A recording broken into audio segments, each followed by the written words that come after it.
Welcome back to my YouTube channel. ඉතින් අද අපි කතා කරන්නේ O levels වලට මම කොහොමද වැඩ කරේ කියලා. ඉතින් ඒකට මම ඔයාලට අරගෙන ඇවිල්ලා තියෙනවා මම O levels කරන කාලේ මම හදපු short notes. ඒ වගේම මම පාඩම් කරපු විදිහ. මම ඒ දේවල් ඔක්කොම අද මේ වීඩියෝ එකෙන් share කරගන්නවා. ඉතින් දිගටම වීඩියෝ එකත් එක්ක එකතු වෙලා ඉන්න. අපි යමු වීඩියෝ එකට. හරි. ඉතින් මේ වෙද්දි 2026 O level කරන නංගිලා අම්මාලිලාට ඔයාලගේ එක්සෑම් එක වෙනුවෙන් තව ඉතුරු වෙලා තියෙන මාස 3කට කිට්ටු කාලයක්. ඉතින් ඒ වගේ වෙලාවක මට හිතුණා ඔයාලට පාඩම් කරන්න පොඩි අදහසක් ගන්න මගේ එක්ස්පීරියන්ස් එකත් එක්කම මම පාඩම් කරපු විදිහ ෂෙයා කරගන්න. ඉතින් O levels කිව්වහම ඔයාලට සබ්ජෙක්ට් 9ක් තියෙනවා. සිංහල, බුද්ධ ධර්මයේ, ඉතිහාසය, ගණන්, විද්‍යාව, ඉංග්‍රීසි ඒත් එක්කම ඔයාලගේ තව බාස්කට් සබ්ජෙක්ට්ස් 3ක් තියෙනවා. ඉතින් මං හිතනවා මේ වීඩියෝ එක බලන ඔයාලා දැන් මේ වෙනකොට යම් තාක් මට්ටමකට ඔයාලගේ පාඩම් වැඩ කරගෙන යනවා ඇති කියලා. හරි. දැන් මම පාඩම් කරන විදිය කිව්වොත් මම පාඩම් කරපු විදිය කිව්වොත් අපි සාමාන්‍යයෙන් ටිකක් අමාරු සබ්ජෙක්ට් එකකින් පටන් ගමු. හරිද? මම O level science වලට සාමාන්‍යයෙන් term test වලදී ලකුණු 75ත් 68ත් ඔය වගේ අතර හිටපු ළමයි. හරිද? ඊට පස්සේ මට කොහොම හරි පුළුවන් වුණා O levels වලට ඒකක් ගන්න. ඉතින් මම ගොඩක් කැමතියි ඔයාලට මම O level science වලට පාඩම් කරපු විදිහ මුලින්ම කියලා දෙන්න. මේක දැක්කහම ඔයාලට මොනවද හිතෙන්නේ? මේ තියෙන්නේ මම සයන්ස් වලට හදපු මයින්ඩ් මැප් එකක්. මේ වගේ එකකට අපි කියන්නේ මයින්ඩ් මැප් එකක්. ඒ කාලේ මම පාඩම් කරනකොට මට මේ වගේ දේවල් හදන එක ගොඩක් උදව් වුණා සයන්ස් වගේ සබ්ජෙක්ට් එකකට. මොකද අපිට පොත කටපාඩම් කරලා ගිහිල්ලවත් පොතේ තියෙන දේ පාඩම් කරා කියලාවත් සයන්ස් වගේ සබ්ජෙක්ට් එකක් අපේ ඔළුවට දාගන්න අමාරුයි. ඊට පස්සේ මම මෙන්න මේ වගේ දේවල් කරන්න පටන් ගත්තා. මම සයන්ස් වලට ෂෝට් නෝට්ස් හැදුවා. එතකොට මේ පෙන්නුවා වගේ මයින්ඩ් මැප්ස් හැදුවා. මේ තියෙන්නේ මම ඒ වගේ හදාගත්ත ඒවා. ඊට අමතරව දැන් අපිට ඔය සයන්ස් වල තියෙනවානේ එක එක ඉක්වේෂන් වගේ දේවල්. එතකොට ඉක්වේෂන් වගේ දේවල් මෙන්න මේ විදිහට ලොකුවට කොලයක ලියලා කාමරේ බිත්තියේ මට පේන තැන්වල මම අලවලා තිබ්බා. මොකද දැන් අපි පාස් පේපර්ස් හරි මොඩල් පේපර්ස් හරි මොන හරි දෙයක් අපි කරනකොට හදිස්සියට අපි ඉක්වේෂන් එකක් අමතකයි නම් අර බිත්තියේ ඔයා අලවලා තියෙනවා දැක්කහම ඔයාට මේක ආයෙ මතක් වෙනවා. අර ඒ වගේ පොඩි පොඩි ටෙක්නික්ස් මම පාවිච්චි කරා සයන්ස් වලට. ඊට අමතරව සයන්ස් වලට මට විශේෂයෙන්ම ඔයාලට කියන්න ඕන දෙයක් තියෙනවා. මේ මම පාඩම් කරනවා කියලා වැඩිපුරම කරේ ප්‍රශ්න කරන එක. ඒ කියන්නේ දැන් ලකුණු සාමාන්‍යයෙන් 75ක් ගන්න එපේ ඒකක් ගන්න. මං ඒ මට්ටම ළඟට ගියත් මට අර ඒකක් ගන්න පුළුවන් වේද කියන ෂුවර් එක මට තිබ්බේ නැහැ. ඊට පස්සේ මේ මම කරන්න ගත්තා ඒ කාලේ මං කියන්නේ මේ 2019 විතර. හරිද? වෙස්ටර්න් ප්‍රොවින්ෂියල් පේපර්ස් කියලා පොතක් තියෙනවා. ඒ කියන්නේ එක විෂයන් වලට තියෙනවා. ඔයාලට ওই බුක් ෂොප් වලින් එහෙම ගන්න පුළුවන්. ඒ පොතේ තියෙනවා බස්නාහිර පළාතේ ඉස්කෝලවල් වල ඒ දීපු පේපර්ස් ඊට අමතරව ඔය පළාත් පේපර්ස් ඒවා තමයි තියෙන්නේ. ඒ වගේ දේවල් මොඩල් පේපර්ස් ඒ වගේ පොතක් කොහොම හරි තිබ්බා මට මතක විදියට. ඒක මම කරා. හරිද? 10 වසර සහ 11 වසර කියන දෙකම මම මේ පොත් දෙකම කරා. ඊට අමතරව අපේ ඉස්කෝලේ මම විශේෂයෙන් කියන්න ඕන අපි ඉස්කෝලේ මේ සයන්ස් අපිට උගන්වපු ටීචර් එයා අපිට කිව්වා මේ හැමදාම උදේට ඉස්කෝලේ දැන් අපි යනවනේ ඉස්කෝලේ ඇවිල්ලා මේ අපි සයන්ස් ලැබ් එකට ගිහිලා අනිවාර්යෙන් උදේට ප්‍රශ්නයකට උත්තර ලියනවා. දැන් සාමාන්‍යයෙන් ගෙදර ඉන්නකොට අපිට ළමයින්ට ඕ ප්‍රශ්නයක් හැමදාම උත්තර ලියන්න කිව්වම මොක වෙන්නේ නැහනේ. හරිද? දැන් ඒ කාලේ අපිටත් ඔක වැඩි ගාණක් තිබ්බේ නැහැ. ඉතින් ගිහින් උත්තරයක් ලියලා එනවා. ඒ කියන්නේ පාස් පේපර් බුක් එකයි ඔය ප්‍රශ්න වලට උත්තර ලියන පොතයි අරගෙන ගිහින් ලියලා එනවා. හරිද? ඒ විදිහට දවස ගානේ කොහොම හරි මම වැඩ කරලා තිබ්බා. අර ඒ විදිහට කියන්නේ මොනවත්ම නොකර හිටියේ නැහැ. කොහොම හරි වැඩ කරා. ඊට පස්සේ මට වැඩිපුරම ලකුණු අඩු උනේ MCQ වලට. MCQ වලට ලකුණු අඩු වෙන්න ගත්තට පස්සේ මම ඒකට වැඩිපුර ආය කරපු MCQ ම ආය කරා. ඒ කියන්නේ දැන් අර වෙස්ටර්න් ප්‍රොවින්ෂියල් පොත ගත්තත් ඒකෙත් තියෙනවානේ අපිට අර ප්‍රශ්න දැන් කරලා මතකයි. උත්තරෙත් මතකයි. කරන්න දෙයක් නැහැ ආයෙත් කරනවා. අර එහෙම මම ගොඩක් පොතක් පිරෙනකම්ම මම උත්තර ලිව්වා. ඒ විදිහට ගොඩක්ම උත්තර ලියන එක තමයි කරේ. ඊට පස්සේ තව දෙයක් තියෙනවා. දැන් ඔයා සයන්ස් වලට ගොඩාක් මහන්සි වෙන ඒ වුණාට ලකුණු එන්නේ නැති කෙනෙක් නම් ඔයා මේ ක්‍රමෙත් පොඩ්ඩක් try කරලා බලන්න. මම කරපු දෙයක් මං කියන්නේ. ඔයාට පුළුවන් ඔයාගේ දැන් MCQ නම් MCQ වල උත්තර 4ක් තියෙනවානේ. එතකොට මේ උත්තර 4 ඔයා reasons ලියන්න. ඒ කියන්නේ අර ඕකට වචන දෙක විවරණ කරනවාද මොකක්ද අර වචනයක් තියෙනවා මම දන්නේ. ඒක හරියද?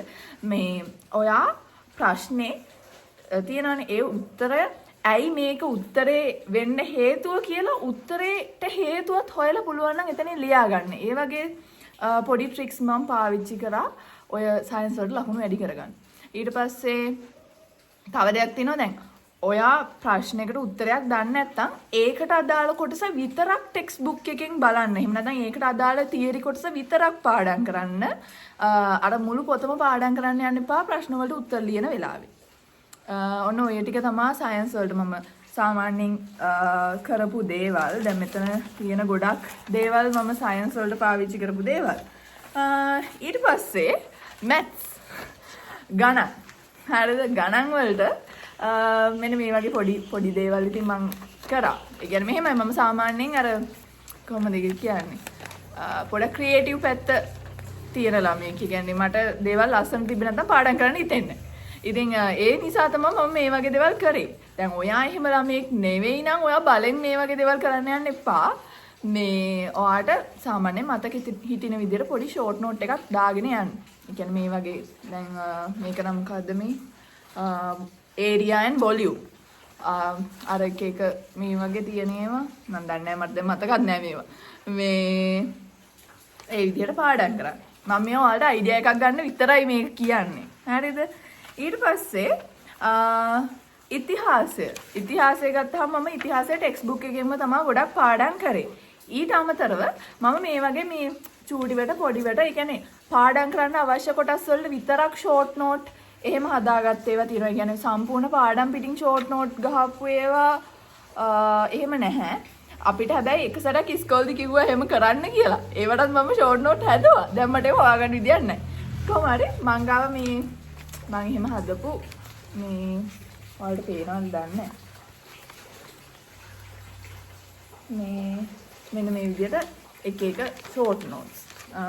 මේ තියෙන කාර්මික විප්ලවයේ මේ ෂෝට් නෝට් එකක්. හරි ඉතින් ෂෝට් නෝට් හදන එක ගත්තාම ඔයා ෂෝට් නෝට් එකකට දාන්න ඕනේ ඔයාට මතක තියාගන්න අවශ්‍යම දේවල් විතරයි. ඒ කියන්නේ දැන් මුළු පොතේම තියෙන වාක්‍ය ඔක්කොම ආපහු ෂෝට් නෝට් එකක් විදිහට ලියන එක තේරුමක් නැහැනේ. මේ මම පුළුවන් වුණොත් මේ ෂෝට් නෝට් පුළුවන් නම් ගෲප් එකට දාන්නම්.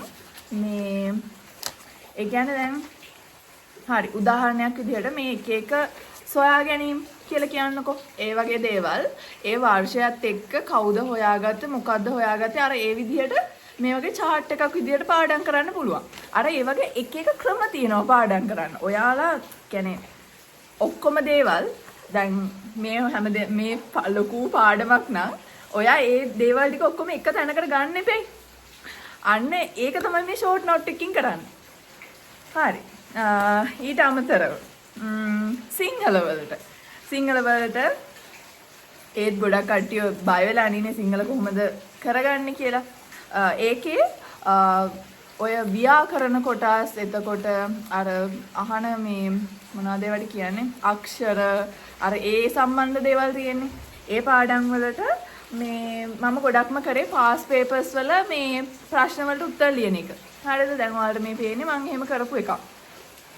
ඒ කියන්නේ පාස් පේපර්ස් වල තියෙන ප්‍රශ්න වලට උත්තර ලියනවා. මේ වගේ කොලයක් අරගෙන ලියාගෙන යන්න. ඊට පස්සේ ඔයාගේ උත්තර ටික ඔයාම බලා ගන්න. ඊට අමතරව මේ සාහිත්‍ය විචාර වලට මම වෙනම ෂෝට් නෝට් එකක් හදලා තිබ්බා. මේ ඒකත් මට දැන් හොයාගන්න විදියක් නැහැ.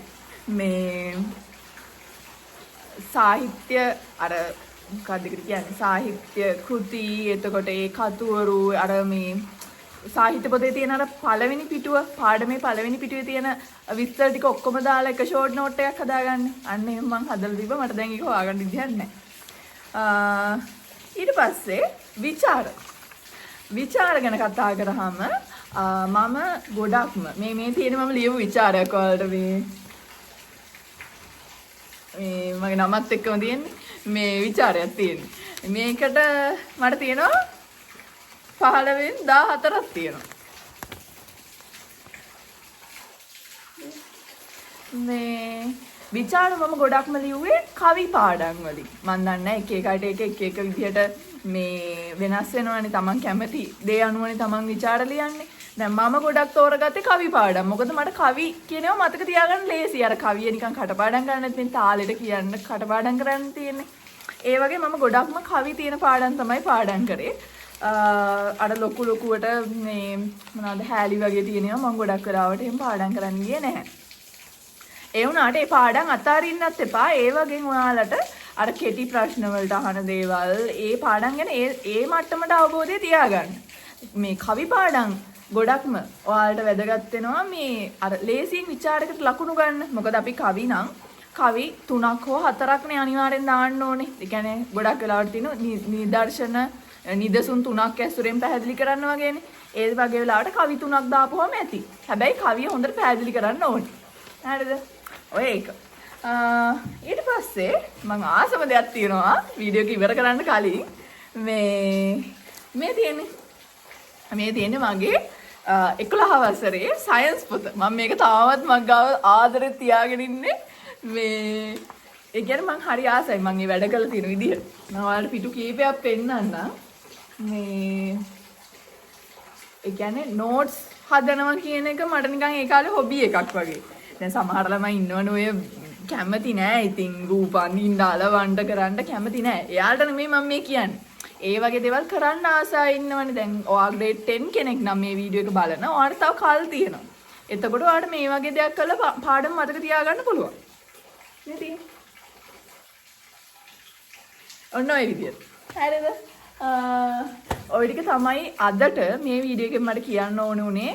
සාමාන්‍යයෙන් පාඩම් මතක තියාගන්න ක්‍රම ටිකක් මම ඉස්සරහට තව වීඩියෝස් අරගෙන එන්නම්.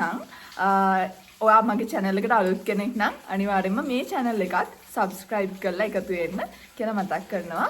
ඉතින් ගිහින් එන්නම් හැමෝටම bye.